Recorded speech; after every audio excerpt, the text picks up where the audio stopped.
Have you ever wondered why Christian churches focus on forgiveness, passion, like inside work, inside of a male-run institution? I mean, we now know that forgiveness, compassion, love, those are all right-brain feminine activities. So I had to ask the question, is Christianity like male feminism, where they're saying, I don't need a woman? Okay. I'm Kerry Blaser, reincarnation of Mary Magdalene, the divine feminine. So it's perfect that I am asking this question. So I thought that I'd made a couple Instagram slides that have some great questions and some great topics that we can go over. And this is something I've, kind of spent my whole life dealing with because I met JC in this lifetime when I was a kid, and he's very Mormon and Christian, and he's very conservative, and I went to Grateful Dead concerts, and got stoned and took acid and mushrooms as a teenager, and have a master's degree in East Asian religious studies. I mean, talk about questioning authority. Like, I excel at questioning authority, and I understood who thought was my authority, who thought he was my authority, and that I needed to learn my lessons. Well, I had to learn a lot of lessons, but he had to learn a lot of lessons too. So let me share my screen. I'm, a little new at this, but I think I got it figured out now. Layout first, and then let me get,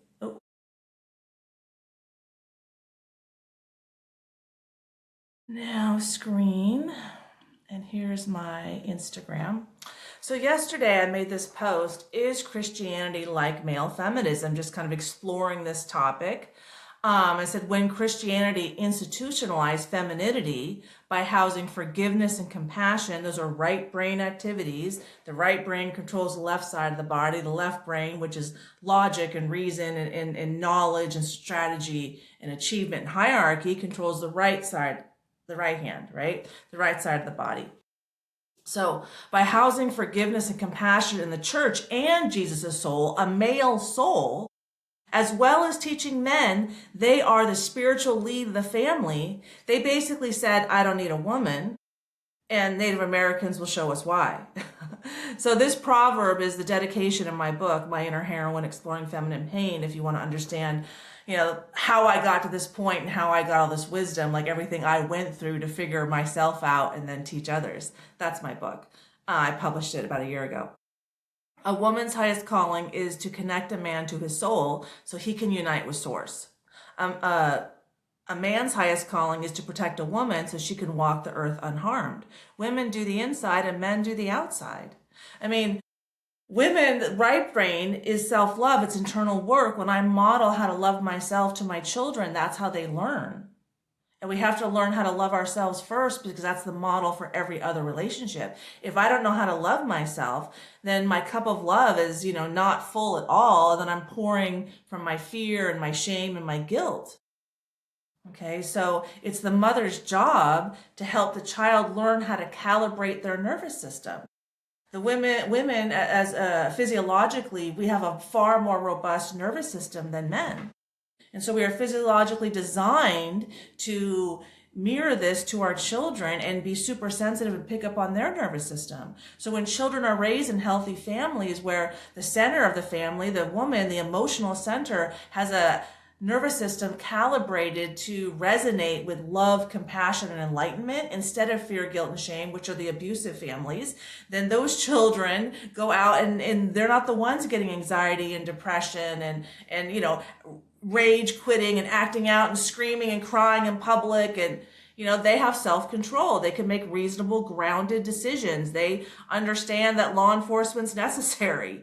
They're not out there fighting, thinking that federal ICE officers don't have real bullets like Renee Good's wife did. Like, whoa.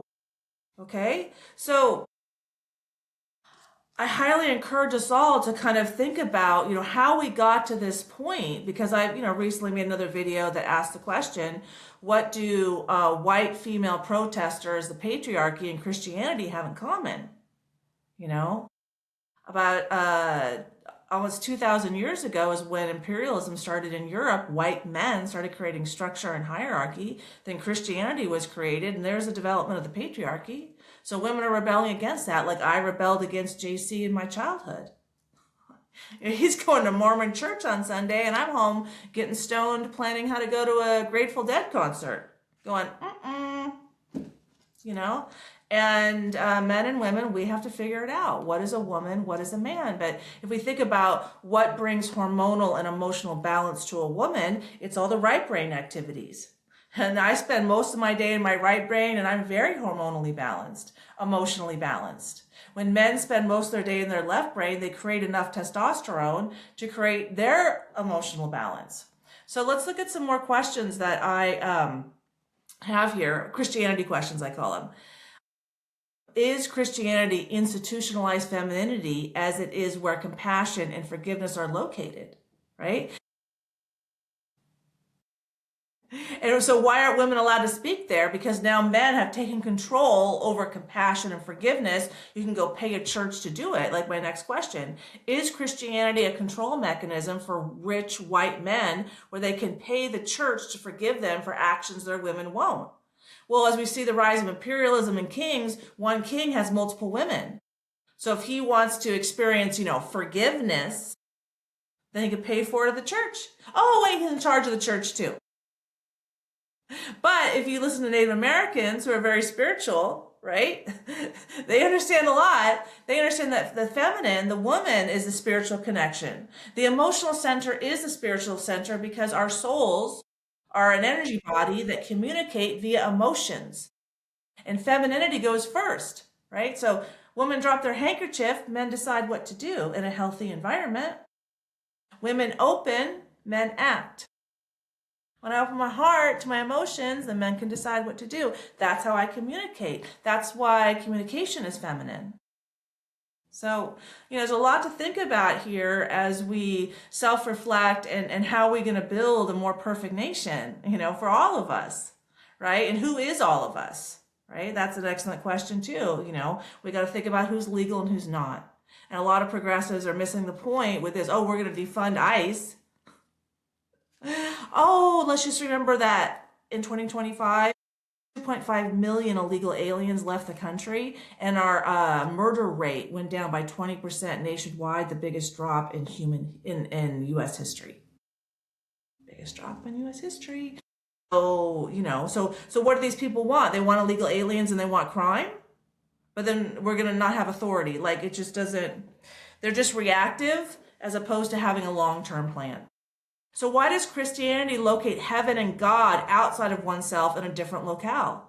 I say self-love creates heaven on earth. There's a woman in the 16th century, the first in England, first woman to be burned at the stake. What was she teaching? Self-love creates heaven on earth. I bet that was me. Because I can't ask other feminine souls to do something I'm not willing to do first. Leadership is gnarly. Okay. Is Christianity inverted wisdom? Women do inside work, where men do outside work. I got an innie, men got an outie.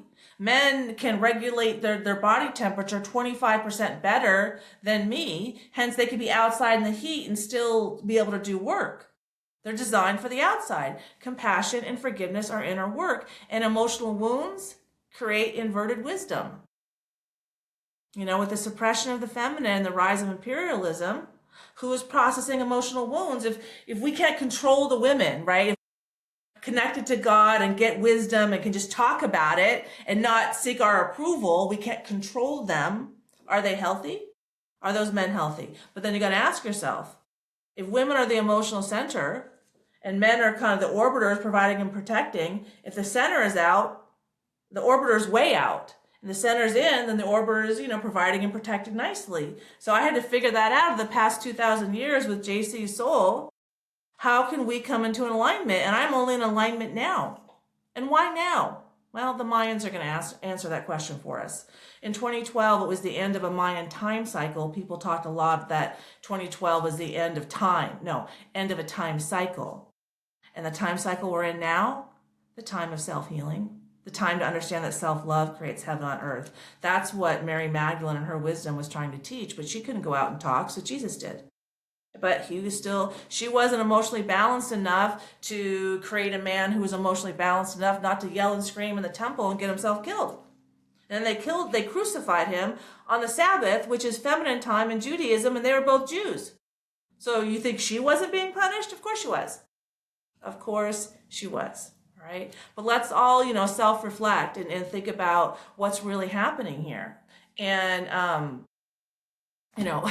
what do we need to do to see ourselves? Let me share my self-love strategies ebook and go over that with you. So this is a free ebook we link below, and it has my 6 divine feminine self-love strategies that were part of the second coming that happened last September of 2025. And I have a lot of YouTube videos on that. You can check those out. The first one is appreciate, learn, and forgive equals ego death. This will teach you how to process your emotional pain without getting stuck in regret and remorse. We'll teach you that how not to make a lesson a life sentence. We all struggle. I did too. I had to learn my lessons. Love hierarchy, why self-love comes first. And all of this is based in psychology and laws of physics, neuroscience, mysticism, shamanism. When something is true, it's true in multiple places. Learn to surf the waves of life. We've all heard that one. And this one has a physics experiment video in it as well. And then the universe is a mirror, explaining how to use that as a constant feedback loop for self-improvement, with a corresponding physics experiment video, changing the world as an inside job, how I went from this picture of heart is just gone, can't connect to anybody, to being super connected, and why and how I can help everybody else through all of my personal work. And there's a laws of physics experiment to explain why that's true.